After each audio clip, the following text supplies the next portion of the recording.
மீனராசி அன்பர்களுக்கு வணக்கம். மீனராசி காலபுருஷனுக்கு 12வது ராசி.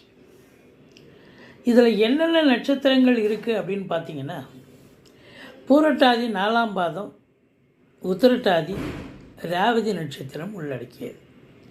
இந்த ராசிநாதன் 4ஆம் இடத்தில் இருக்கார். 4க்கும் 7க்கும் உடையவர் 5ஆம் இடத்துல புதன் அதிகபட்சமாக 23 நாள் இருக்கார். அதுக்கப்புறம் சிம்மத்தில் இருக்கார். 12ல் ராகு இருக்கார். குரு பார்வையில் இருக்கார்.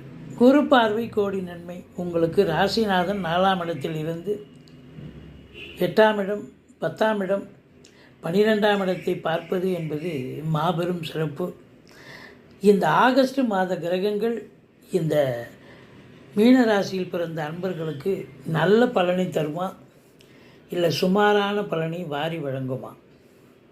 அதாவது ராசியில் சனி பகவான் இருக்கார், வக்ரகதியில் இருக்கார், முன்வீட்டு பலனை செய்வார். அப்போ 12ல் சனி இருந்தால் விரயச்சனி அப்படின்னு சொல்லக்கூடிய ஒரு அமைப்பு. ராசியில் இருந்தாலும் ஜென்மச்சனி தான், விரயச்சனியாக இருந்தாலும் சனி தான். நீங்கள் சனி பகவானை வழிபாடு செய்து கொள்ளுங்கள்.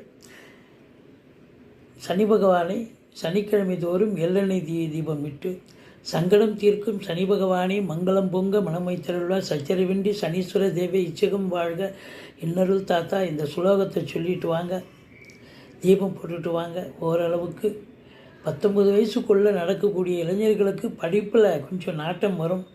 19 வயசுக்கு மேலே இருக்கிறவங்களுக்கு பார்த்திங்கன்னா இதுதான் வாழ்க்கை, இதுதான் பாதை, இதுதான் பயணம்னு நல்லபடியாக பண்ணோம்.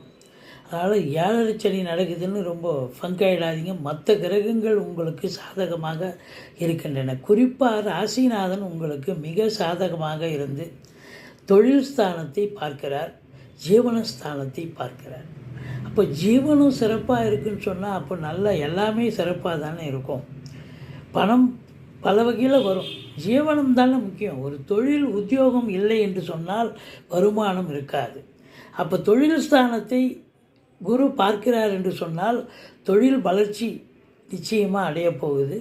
இல்லை உத்தியோகத்தில் இருக்கிறவங்களுக்கு மேன்மேலும் அதில் வளர்ச்சி காண முடியும். பதவி உயர்வு, ஊதிய உயர்வு, டிரான்ஸ்ஃபர், ப்ரமோஷன், இன்க்ரிமெண்ட், சலுகைகள் அனைத்தும் கிடைக்கப் பெறுவீர்கள் என்று சொல்லலாம்.